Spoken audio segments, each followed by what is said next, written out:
Bienvenidos a este módulo 3. En este módulo vamos a ver básicamente algunos conceptos que ustedes deben tenerlos bien claros, de algunos síntomas y enfermedades también asociadas al sobrepeso y a la obesidad. Estos conceptos les van a servir para que los vayamos anotando en esa libretica de apuntes y vamos haciendo nuestro seguimiento individual para ver cómo vamos progresando en nuestra disminución de peso. ¿Qué es el sobrepeso y qué es la obesidad? Bueno, como muchas de las cosas que nosotros medimos, medir es comparar, ¿sí? Se ha creado un peso ideal de acuerdo a la talla que tenga la persona. Entonces, si una persona mide más o menos 1,70, debería tener en promedio un peso de 70 kilogramos. Si la persona está por 75-80, ya decimos que tiene un sobrepeso. Si está por los 90-95, ya está en un grado de obesidad tipo 1. ¿Sí? Y si ya nos pasa los 100-120 kilos, pues ya está en una obesidad tipo 2 y en adelante una obesidad mórbida. Pero básicamente es eso. Es la medición de cuánto medimos y cuánto pesamos, ¿sí? Aquí hay que tener en cuenta un concepto que es claro. Hay personas que pueden tener más sobrepeso, por ejemplo, una persona que va al gimnasio puede tener más masa muscular, pero menos grasa, y tiene sobrepeso, ¿sí? Tiene un sobrepeso de acuerdo a su estatura. Ellos quieren lograr ese sobrepeso en masa muscular. Pero bueno, en este caso nos vamos a concentrar en el concepto que nosotros, que la ciencia, que los médicos y los nutricionistas manejan comúnmente. ¿Por qué subimos de peso?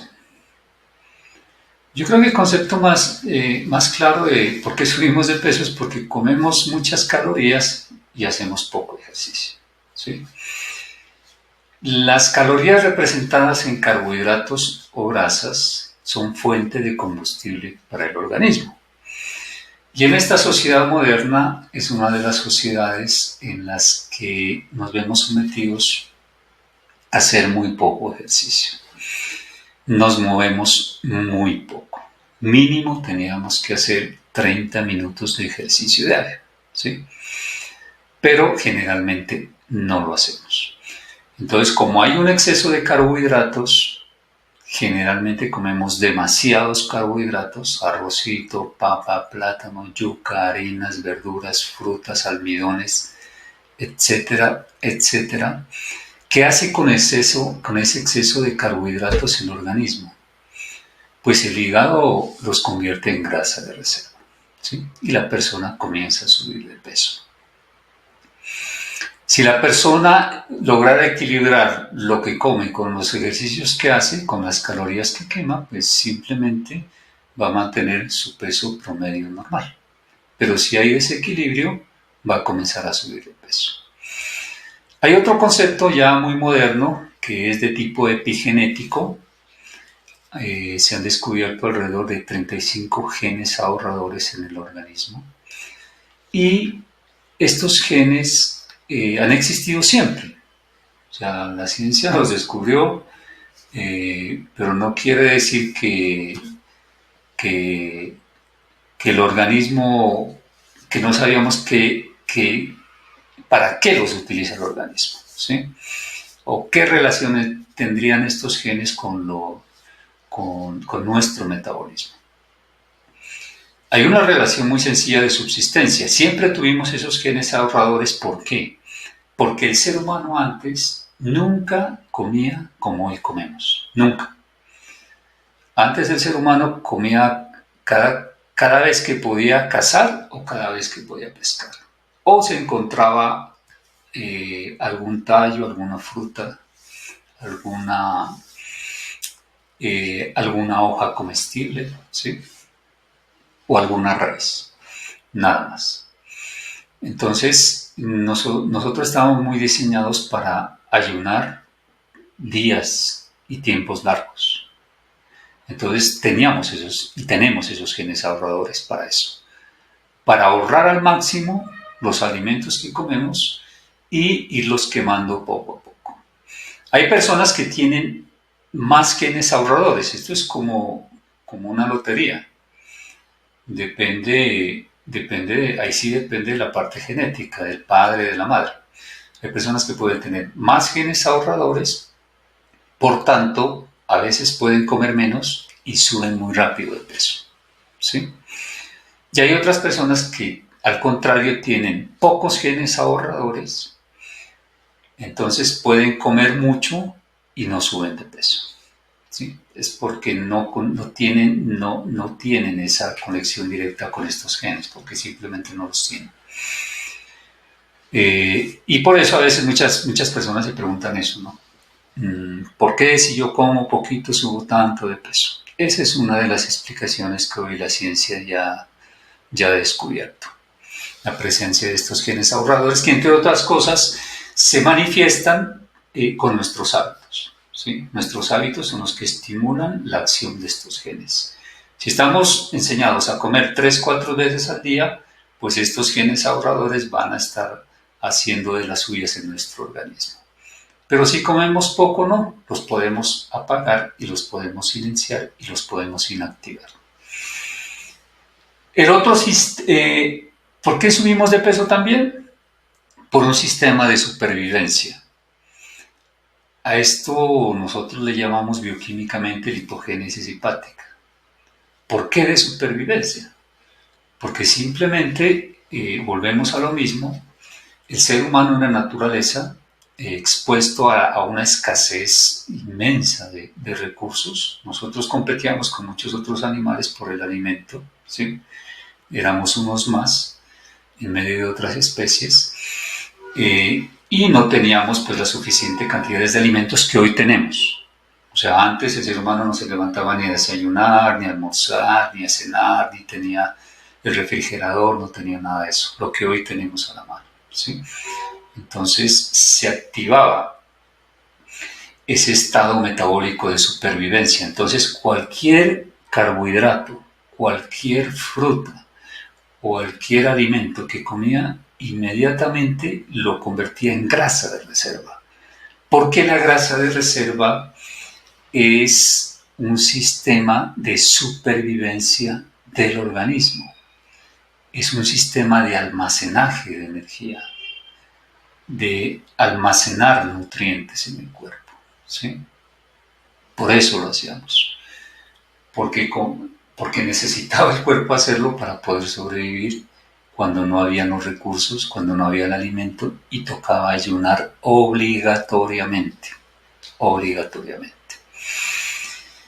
¿Cuál es otro de los parámetros que nos pueden subir de peso hoy en esta vida moderna? El estrés, sin duda el estrés, ¿sí?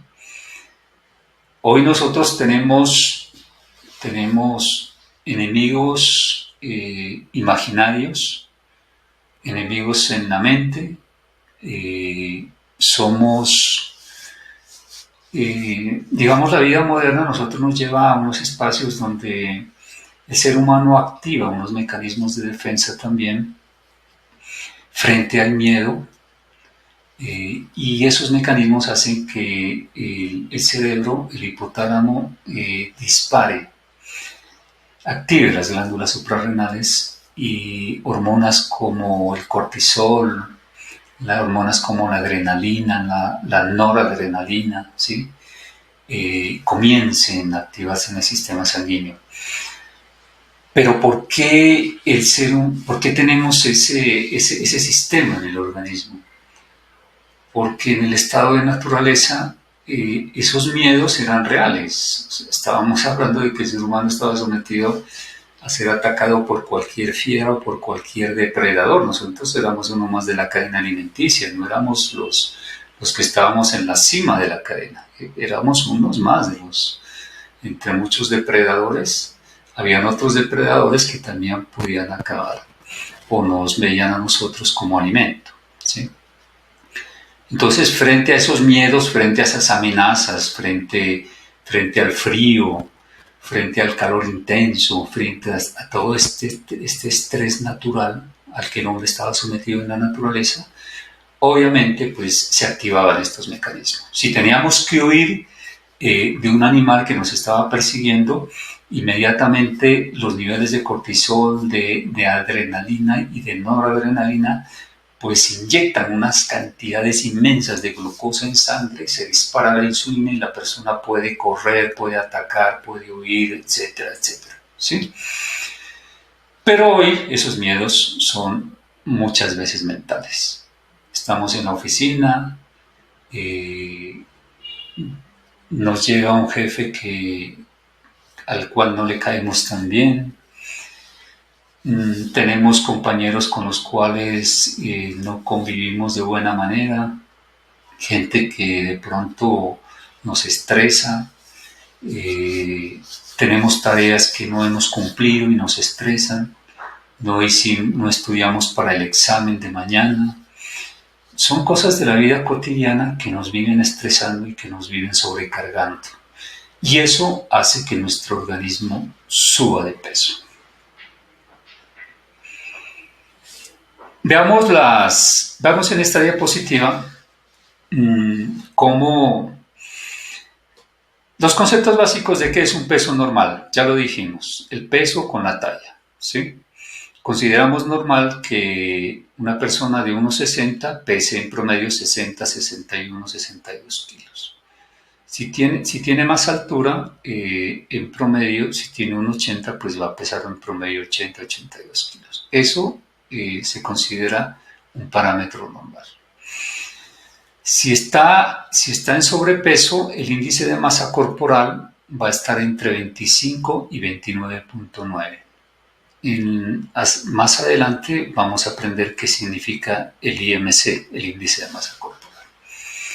Si está en obesidad tipo 1, en 30,0 a 34,9, obesidad 2, 35,0 a 39,9, y ya una obesidad mórbida, como lo vemos aquí en la diapositiva, ya es una obesidad superior a 40 de índice de masa corporal. Es importante que sepamos sacar nuestro índice de masa corporal, porque desde el inicio vamos a hacer ese propio autodiagnóstico y vamos a ir llevando el registro de ese índice de masa corporal y vamos viendo cómo va reduciendo, ¿sí? La idea es que si estamos en una obesidad 2, 35,5 por ejemplo, dentro de un mes lleguemos a 34 y vamos bajando y vamos bajando y nos vamos normalizando.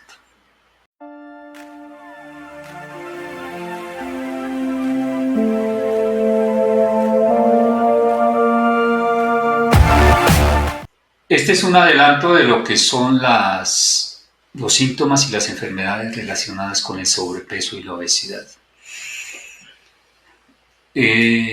Nosotros lo resumimos solo en esta diapositiva, pero el síndrome metabólico, por ejemplo, es un síndrome completo que contempla una cantidad de enfermedades y de síntomas que están alrededor del sobrepeso y la obesidad. Aquí vamos a nombrar algunos nomás. Por ejemplo, la falta de sueño. Es típico en las personas que tienen sobrepeso y obesidad que no puedan dormir bien. Hay, de hecho, ya un desequilibrio metabólico. ¿Por qué? Porque ese exceso de alimentos y esa mala forma de hidratación afecta definitivamente la tiroides. La tiroides es una de las glándulas madre del metabolismo y nosotros debemos saber tratarla y saber cuidarla. Acá en la zona donde nosotros vivimos, al sur de Colombia y en muchos de estos países andinos, existen unos altos niveles de hipotiroidismo. Y eso ya es una disfunción evidente de que nuestra glándula tiroides no está funcionando bien. Hay un esfuerzo cardiovascular mayor. O sea, el corazón tiene que trabajar mucho más. ¿Por qué? Porque hay toda una red de vasos sanguíneos, de vasos linfáticos, que ha crecido con la masa grasa que se ha ido acumulando en los tejidos, ¿sí? Y en los órganos. Entonces, si antes pesábamos 70 y hoy estamos pesando 100, hay 30 kilogramos más. Pero eso no solo es tejido graso, eso son células vivas que necesitan que sean irrigadas por el corazón, que necesitan que les llegue flujo sanguíneo, que necesita que les llegue oxígeno, nutrientes, etcétera, etcétera, ¿sí? Entonces eso exige que el corazón tenga que hacer un mayor esfuerzo cardiovascular. Y por eso es que muchas personas que tienen sobrepeso y obesidad son hipertensas. ¿Listo? Hay lipoinflamación. Lipo es un sinónimo de graso, ¿sí? Hay una inflamación de tejido graso. Hay una hipertrofia de los adipocitos.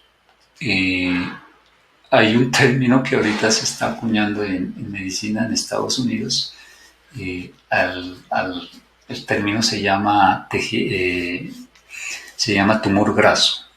Tumor graso, ¿sí? Imagínense ya de lo que estamos hablando.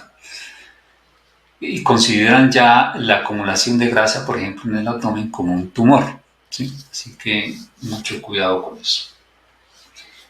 Hay una afección ósea y articular, sobre todo en las extremidades inferiores. ¿Por qué? Porque pues, hay una mayor masa, hay mayor peso. Y ese peso recae sobre las articulaciones. Por eso las personas que tienen sobrepeso y obesidad van a comenzar a sufrir de estas afecciones en las rodillas, en las articulaciones y en la cadera, por el peso que está soportando el cuerpo. No es lo mismo soportar 70 kilos que soportar 100, 120 kilos, ¿cierto? Bueno, ¿hay disfunción hepática? Claro que sí. El hígado no funciona bien y el 90% de las personas que tienen grasa abdominal, tienen sobrepeso y tienen obesidad, ya tienen inicios o un hígado graso más avanzado. Incluso cálculos. Y eso se debe precisamente a una disfunción hepática. ¿Por qué? Porque comemos demasiados carbohidratos y eso hace que el hígado se vuelva graso. Porque el hígado lo que hace es tomar esos carbohidratos y convertirlos en grasa, ¿sí? Por esa función que él tiene. Y esta última parte de los síntomas, en el siguiente módulo vamos a ampliar mucho más esto, vamos a explicarlo ya mucho más detalladamente, pero sí queremos dejarlo en claro aquí. Estos síntomas de disbiosis que ya se han vuelto normales, ¿sí? Como los gases, la distensión abdominal, ese malestar después de comer a la hora, a las 2 horas, ¿sí?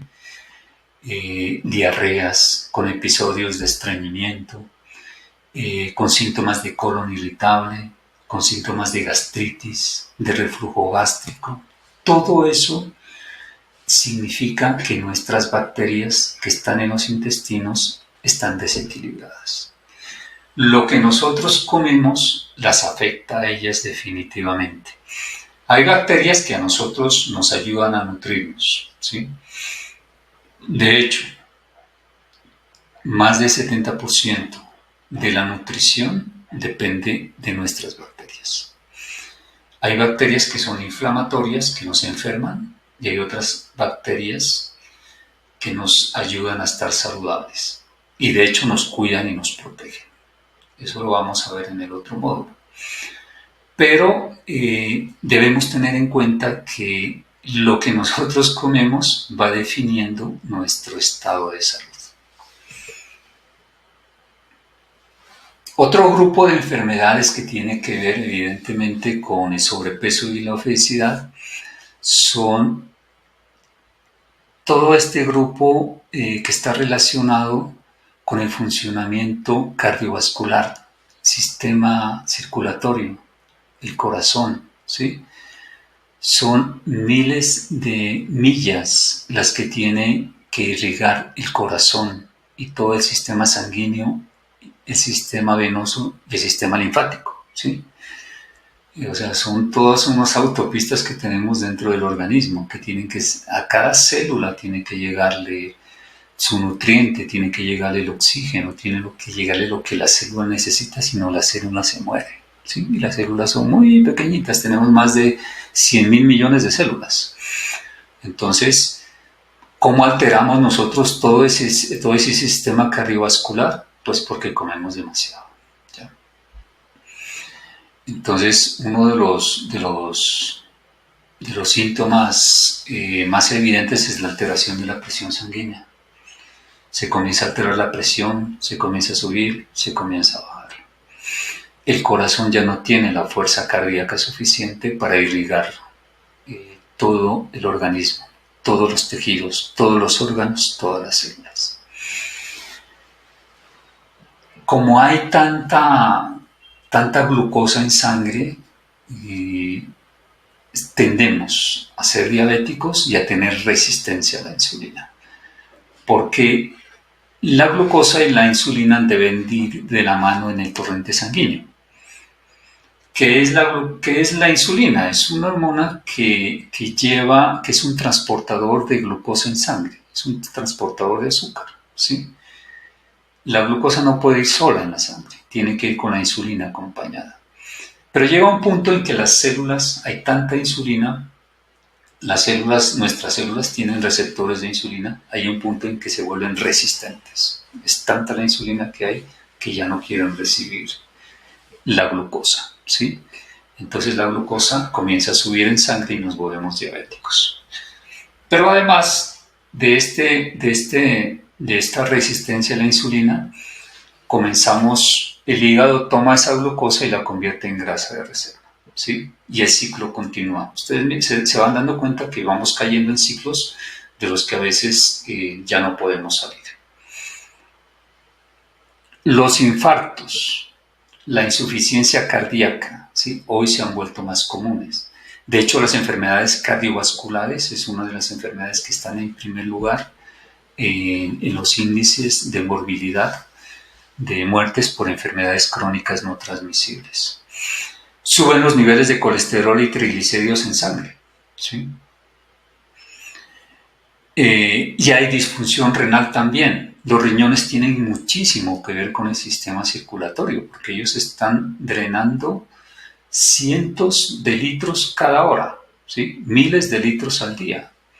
La función que cumplen los riñones es un filtro impresionante que tenemos nosotros en nuestro organismo, que está limpiando y está limpiando y está limpiando, ¿sí? Pero pues todo tiene un límite. Entonces, cuando ya este exceso de líquidos y de grasas y de azúcares que están circulando por el organismo, ya no se pueden drenar, pues viene la disfunción renal. En el cerebro, esos trombos que se pueden formar en la sangre, de pronto debido a placas de ateroma o a quistes, evidentemente están causando accidentes cerebrovasculares que pueden ser isquémicos o pueden ser hemorrágicos. Pero bueno, daremos una explicación un poquito más clara en el siguiente módulo.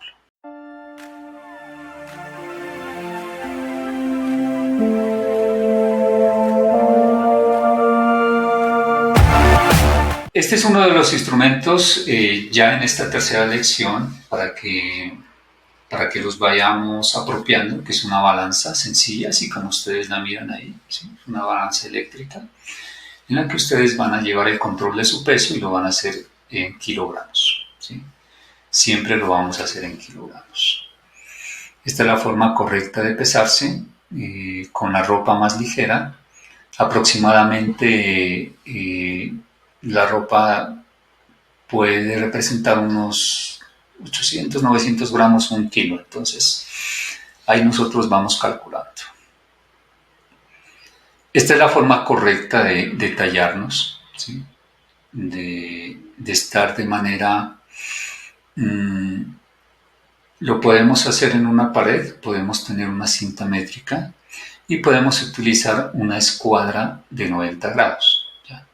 Entonces, así como se mira en la gráfica, esa es la forma correcta de tomar la talla. Aunque pues la talla es un, digamos, es un parámetro que no varía mucho, ¿sí? Lo que más necesitamos es medir el peso. Esta es la forma de tomar el perímetro abdominal, la manera correcta, ¿no? Entonces, con una cinta métrica también vamos a tomar nuestro perímetro abdominal y lo vamos a controlar. Estos son los promedios normales de perímetro abdominal en hombres, tanto en hombres como en mujeres. Esta tablita ustedes también la van a tener, las podemos llegar a sus correos, a su WhatsApp, o pueden estar ahí disponibles en la plataforma, ¿sí? Para que ustedes miren como los parámetros promedios normales de perímetros abdominales. Por ejemplo, en el hombre ya hay riesgo elevado cuando el perímetro abdominal sube de 95, ¿sí? En las mujeres ya hay un riesgo elevado cuando sube de 82 o 87. Bueno, esta es la forma adecuada de sacar el índice de masa corporal.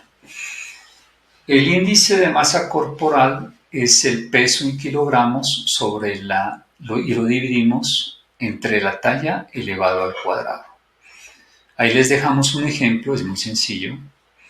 Si una persona pesa 95 kilogramos y talla 1,70, entonces el IMC será igual a 95. El 1.7 lo tomamos en metros, lo multiplicamos por 2, 1.7 nos da 2.89, dividimos 95 entre 2.89, nos da 32.87, lo aproximamos a 32.9, que es el IMC de esta persona. ¿Listo? Pero ya hay aplicaciones que también les dan este índice de masa corporal de manera inmediata. Pero las personas que de pronto no lo tengan, ahí tienen ustedes ya la forma de hacerlo de una manera muy sencilla. Igual tienen disponibles esta tabla de índice de masa corporal, con la cual también ustedes la pueden bajar, la pueden tener en su cuadernito para que se guíen con ella. Hasta aquí los indicadores, algunos síntomas y enfermedades, digamos, son unas herramientas que ya ustedes deben tener en sus manos. Y ya en el siguiente módulo ya entramos en materia. Muchas gracias por acompañarnos, muchas gracias por su tiempo y sigamos adelante.